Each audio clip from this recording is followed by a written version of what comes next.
úzce, myslím si, že by to určitě neudělala.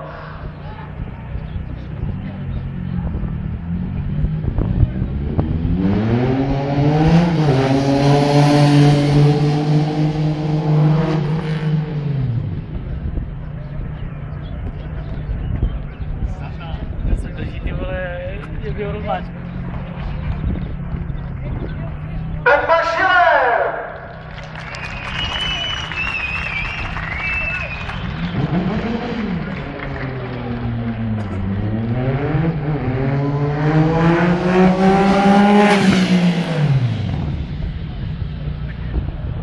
Ono je 150 po zadním kole a tak zhruba tak 130 potom předním. V takovýchhle podmínkách není úplně nejjednodušší, ale je pro toho spolujezdce to asi pěkný zážitek.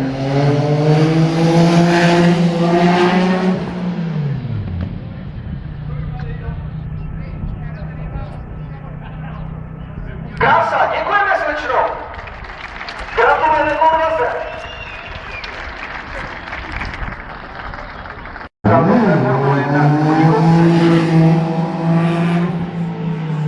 Když to kolem nás jede a má to 300, tak to je fakt husí kůže. Krása, nádhera. Tak, my jdeme do finále. To bude jedna z posledních věcí, co nám teď Pepa Schiller ukáže s mladým mužem, který mu leží na nádrži.